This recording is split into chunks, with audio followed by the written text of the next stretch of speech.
ठीक है ऋषि भाई बोलिए।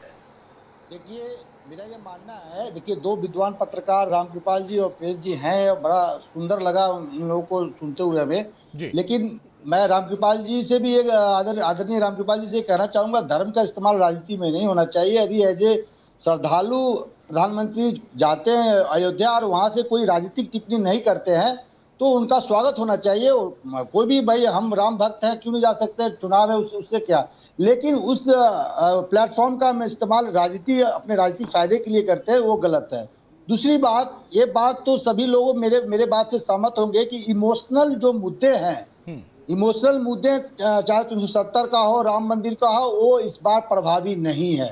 इस बार आप देखिए, सामाजिक इक्वेशन, कास्ट इक्वेशन, जो लोकल मुद्दे हैं, वो इस बार अधिकतर प्रभावी रहे हैं। आप यदि कहेंगे तो मैं एग्जाम्पल देता हूँ, बांसवाड़ा में देख लीजिए, राजस्थान के बांसवाड़ा में देख लीजिए, वहां त्रिकोणात्मक लड़ाई है।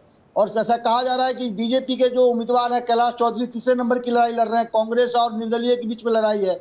तो कहीं इस बार जो है, पिछले चुनाव में देखिए, पिछले चुनाव में क्या हुआ, वही कैलाश चौधरी विधानसभा चुनाव में तीसरे नंबर पे थे, और लेकिन लोकसभा में बड़े मार्जिन से चुनाव जीत के आए।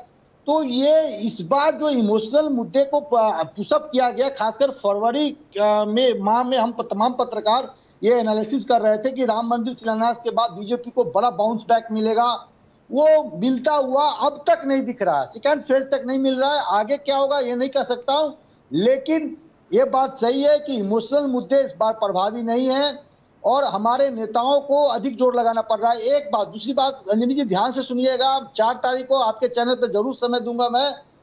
इस बार जो है, कांग्रेस को खुद ये उम्मीद नहीं थी कि इस प्रकार की नाराजगी केंद्र सरकार के लिए है, और कांग्रेस की तैयारी उस प्रकार की नहीं थी। मैं स्पष्ट कहता हूं, कांग्रेस को लगा था कि साउथ में हम ठीक ठाक कर लेंगे। नॉर्थ में जिस प्रकार से रिस्पांस मिल रहा है, उस रिस्पांस का कांग्रेस को खुद उम्मीद नहीं थी, और कांग्रेस की वो तैयारी नहीं थी। आपको याद होगा हरियाणा विधानसभा चुनाव था, कांग्रेस 6-7 सीटों को का उम्मीद कर रहा था, 30-32 सीटें कांग्रेस जीत गई।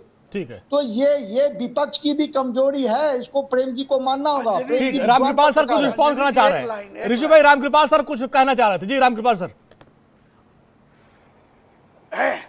मैं ऋषि भाई मुझे कह रहे हैं कि कांग्रेस को उत्तर भारत में इतना अच्छा रिस्पांस मिल रहा है। मैं इनसे पूछ रहा हूं, बिहार में 9 सीटों पर लड़ रहे हैं आप, उत्तर प्रदेश में 17 सीटों पर लड़ रहे हैं, बंगाल में इंडिया अलायंस में आप हैं ही नहीं, तो भैया कुल कितनी सीटों पर लड़ रहे हैं आप? कांग्रेस को अगर मान लीजिए 100% जीत जाए तो भी 17-9 कितना होता है? 26 सीट होती है भैया, 2 स्टेट मिला के 26 सीट होती है। रामकृपाल जी, मैं आपको ग्राउंड रिपोर्ट बता दूं, कांग्रेस बिहार में पिछले बार 1 सीट जीती थी। इस बार कटिहार में कांग्रेस को एज है, किशनगंज में कांग्रेस के एज है, कांग्रेस को जो इंडिपेंडेंट है पप्पू यादव पूर्णिया में है। मैं नहीं कह रहा हूं, तमाम बड़े पत्रकारों से आप कंफर्म कर सकते हैं। ऐसे यदि कांग्रेस 9 में से 4-5 सीटें 120 सीटों में कितनी सीटें हैं आपकी? मैं बिहार की बात कर रहा हूं। मैं 16 सीट पर आप लड़ रहे हैं।